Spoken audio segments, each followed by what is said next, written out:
Tiki port on 132 for the report of a white pickup that just struck two pedestrians. Plate provided 4 Golf Lima Bravo 52. Yeah, the truck just went by me on Enterprise. It was a white Dodge Dakota, had no lights on. That pickup truck just took a left on the 28, headed towards the rotary. Yeah, I got it on 28 by YARMOUTH. 2 and 3s with 227. It's going to be 4 Golf Lima Bravo 52. Comes back canceled on a white Dodge Dakota Max 12 Dean. 11/28/2003, suspended out of Yarmouth Port. No wants will be attached. We have 2 units on the stop. Do you need any more manpower over there? We're good right now. Ship. Answering Boston midpoint. Patient information as available. Receive Boston midpoint. Patient information is going to be the 20 to 25-year-old female with head trauma. You get started towards the hospital. Assist. We got a female there reporting she was involved in an assault at the Tiki port. I'm getting reports from CCH staff that there's like 15 to 20 people outside that may have been involved in this incident. They're just looking for some extra security. The hospital. 233 from 211. You're here to support your daughter, obviously. How is she doing right now? Not good. She's got a long road of recovery ahead of her. It's going to be months. Have you had a She was airlifted to Rhode Island Hospital. It's just a long road. I don't want to get too much into the details of what her injuries are until we get further into the case and Barnstable PD has more information, but... Has she been able to speak to you at all? No. She's in and out. She can barely speak because of her injuries. And you were mentioning there's going to be some sort of a GoFundMe page or something like that coming up? Yes, they're putting together a GoFundMe page. She has 2 children, a mortgage to pay, car payment, food. She's going to be out of work for months. How did you find out about it? My nephew actually called me. Somebody contacted him and said that my daughter was severely injured. What went through your mind when you heard that? That I lost her. You thought you lost her? Mm-hmm. What are you hoping happens today in court? They hold him on the highest bail they can. Like, he shouldn't be let go. He's got open cases, like, and now this. He has no regard for human life. My daughter had nothing to do with any of this. She just happened to be in the wrong She just place. happened to be in the wrong place at the wrong time.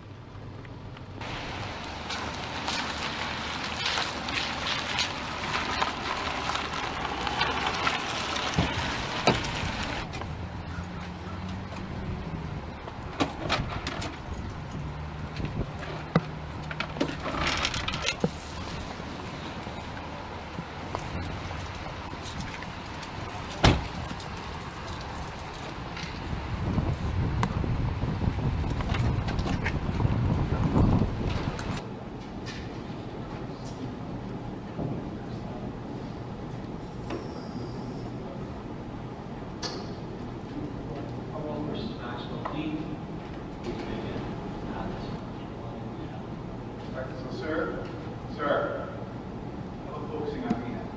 It's been arraigned on some new criminal charges. We've got this police at Mac Hill. When that happens, you can do one of 3 things. You can represent yourself, apply for a court-appointed attorney, or hire your own attorney. You ask for a court-appointed attorney. Okay, so we'll appoint an attorney to represent you.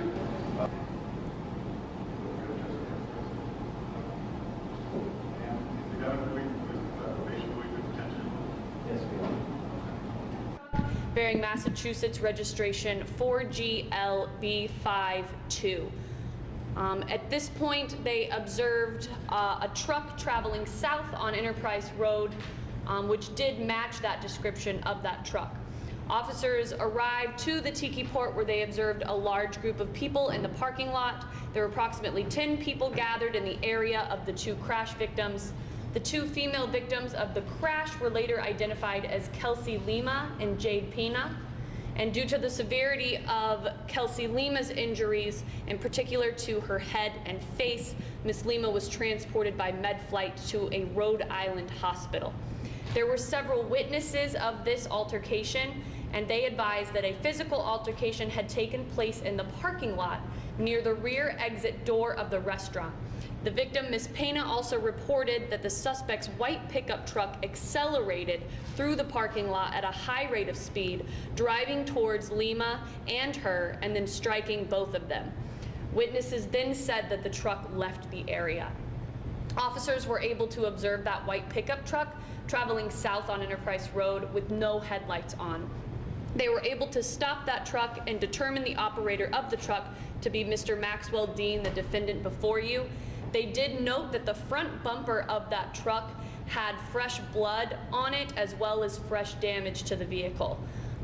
It should be noted that the truck was unregistered, uninsured, and had attached plates. Mr. Dean was then put under arrest and was transported to the police station. It should be noted that they also spoke with his sister, who was also there, Miss Howard, and when she got to the police station, she stated that they had, to the hospital rather, Cape Cod Hospital, she stated that as they were leaving Tiki Port, that they had switched seats prior to being stopped by the police, and that she was the one that was driving and not her brother. She stated she did not want her brother to go to jail for something that she did. A few moments later, she did change her story and said she wanted to tell the truth, stated that her brother and her, in fact, did not switch seats, and that he was operating the vehicle when they left the Tiki Port parking lot. She did elaborate that she was beaten up as she was leaving the Tiki Port. Her brother grabbed her and put her in the car before leaving the restaurant. She said she was intoxicated and did not know anything much of what happened after that. Could not recall if anybody was struck. However, also they were spoken, police officers spoke to a Miss Isis Gordon, who was also at Cape Cod Hospital and was a witness to the people fighting in the parking lot. She said while attempting to stop the fight, she was also assaulted by someone she did not know, but only by the name of James. But she did state that she saw from a distance a white truck, like a Toyota, that was in the parking lot, and they automatically stepped on their gas, turned their car so they could hit people, like they did it on purpose. She said, I saw the truck go into everybody, then I just ran over and there were 2 people on the ground. Your Honor, the Commonwealth is requesting that bail be set at $35,000 in this particular instance. Given the fact of the nature of the crimes, count 1 and count 2 are both felonies, with count 1 having a state prison sentence of 15 years and count 2 having a state prison sentence of not more than 10 years. Your Honor, we do believe that $35,000 is a reasonable amount to assure his appearance back in court. It should be noted that the defendant does have a record, and a pretty lengthy record, being that the defendant before us is only 21 years of age. And Your Honor, I can also move forward with that revocation when Your Honor's ready. Thank you. So the Commonwealth is also moving to revoke the defendant's bail, and that's on docket 2425 CR 002364. As reasons, therefore, the defendant was released on January 28th of 2025. As conditions of that release, the defendant was ordered to obey all local, state, and federal laws. Your Honor, the Commonwealth does believe there exists probable cause to believe that the defendant has committed a federal or state crime while on release, given the facts that I just presented to you today on this newly arraigned charge.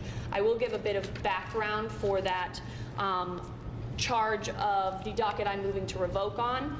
That case stems from a November 23rd, 2024 incident. What's that? Sorry. Where Maxwell Dean was at Miss Leanne Litola's house. An argument ensued between the defendant and Mrs. Litola's daughter. He was then asked to leave. At that point, he became belligerent and refused to leave. At this point, the victim did try to physically push him out of the door, and a struggle ensued in which the defendant pushed back the door and it struck the victim in the forehead. Police did note that there were fresh marks on the victim, confirming that she was hit by that door. At this point, the defendant then took off, but before that, he took rocks from outside, threw them at the door, and shattered the upper panel of the storm door. He then fled the scene in his white pickup truck. And later, officers did find that white pickup truck on Route 6A, which was crashed into a ditch.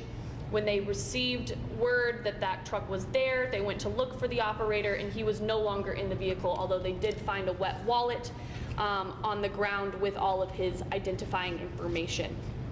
Police noted that there was a similar incident prior to that, where the defendant also fled the scene of a motor vehicle crash on foot and hid at his residence.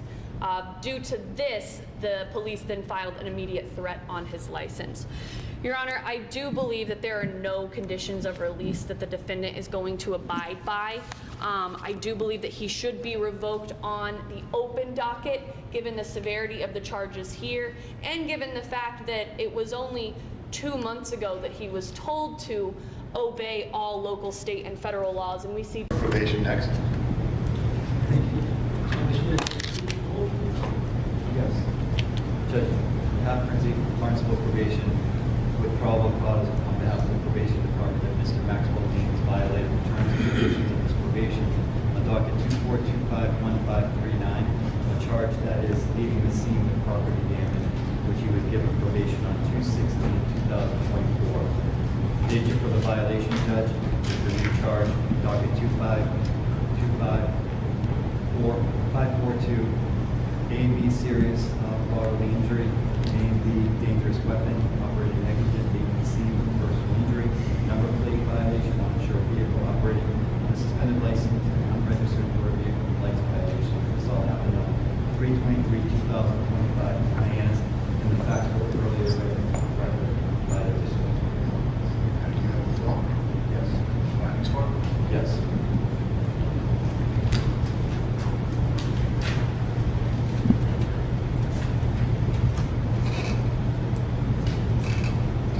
Do you have access to the nature of the original matter that he's placed on probation for?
Thank you, Your Honor. On behalf of Mr. Dean, I'm asking that you deny the Commonwealth's request to revoke his bail, deny probation's detention request, and instead place a cash bail on continuous matter in the amount of $5,000 with special conditions to include stay away and have no contact with the named victims on the case, also a GPS and be on home confinement. On behalf of Mr. Dean, he is only 21 years old, Your Honor. He was born and raised on Cape Cod. He's living here on Cape with his family.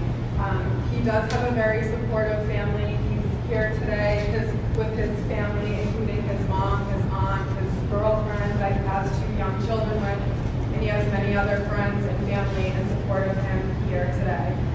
I suggest that he's not a flight risk. He has an 11th grade education from DY High School. He is working per diem doing junk removal. He also has 2 young children that he takes care of, that live with him, and that he supports.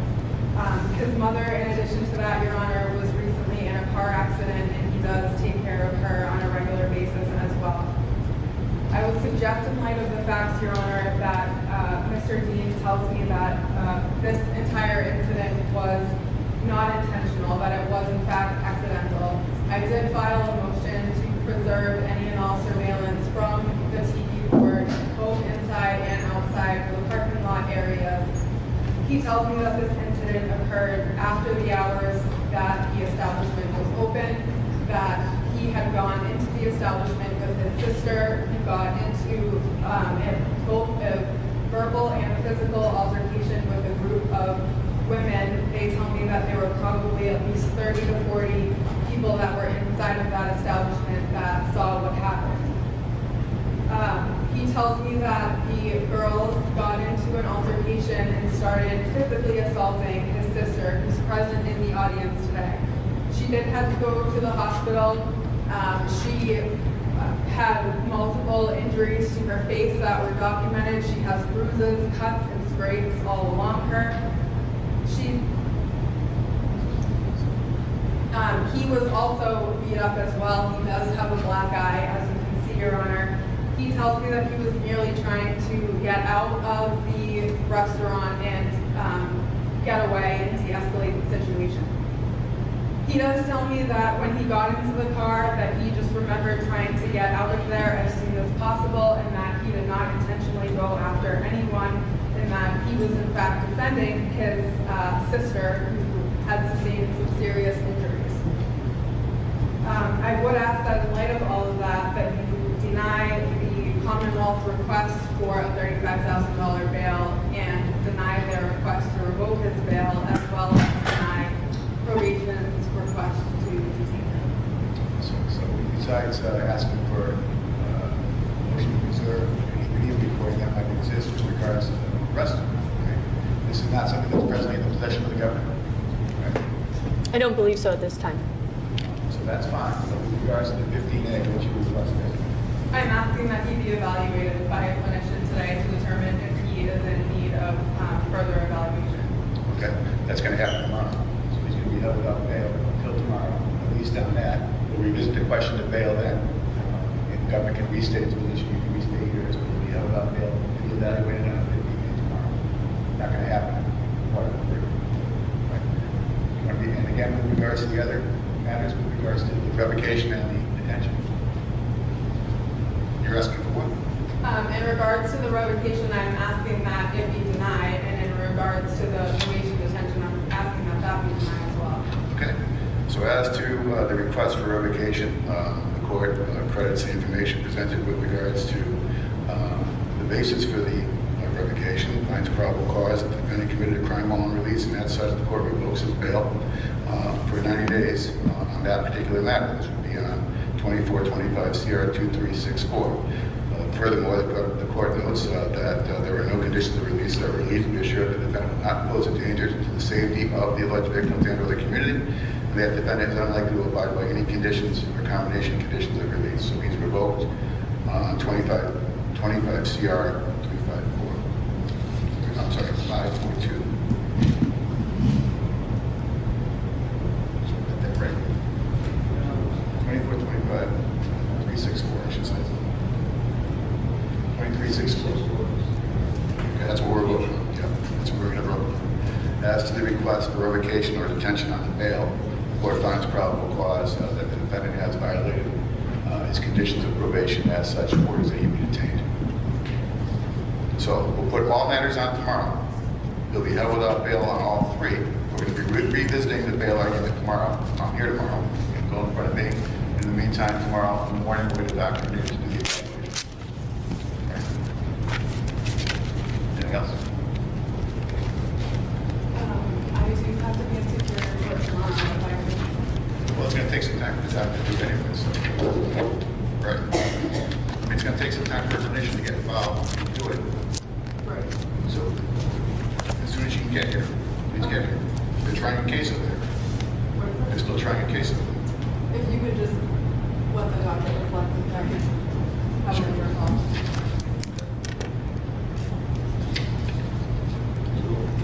Probable cause having been found on the probation matter, held without bail on that. Commonwealth's motion to revoke on the existing matter, 2364 is allowed, and held without bail. I'm going to hold without bail. Yeah, until tomorrow. Bail will be revisited, held without bail tomorrow's date, and you are requesting. I gave the bail. You did, yes. Okay, so Ms. Ferguson, I mean, am I appointing you on this case or represents on the other case? he does have Attorney Hanson, who I noticed is on the Zoom. I'm happy to keep the matters. I can be here tomorrow. I'm not sure if she has a preference. Ms. Hanson?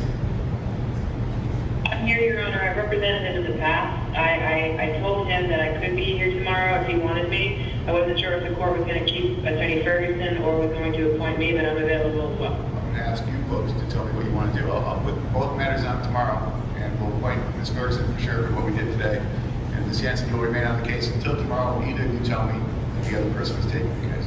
Thank you. Thank you, Your Honor. All right.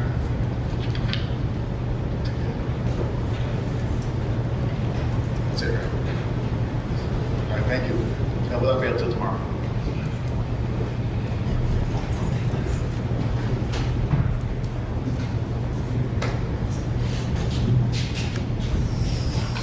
Your thoughts on just what happened here? You're satisfied with what happened here today? Very satisfied with what happened. I guess we have to wait till tomorrow to see the other outcome, but at least I know he's being held for 90 days. So that's a good thing. Oh, and can you just fill us in a little bit on your daughter's condition? What are you able to tell us? She's, I spoke to the doctors before I came back to court. She's doing much better. She's going into a private room. She's a lot more coherent.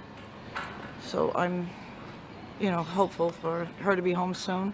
But she does, they made me aware she has a long road of recovery, at least a few months before she can even attempt going back to work. Okay.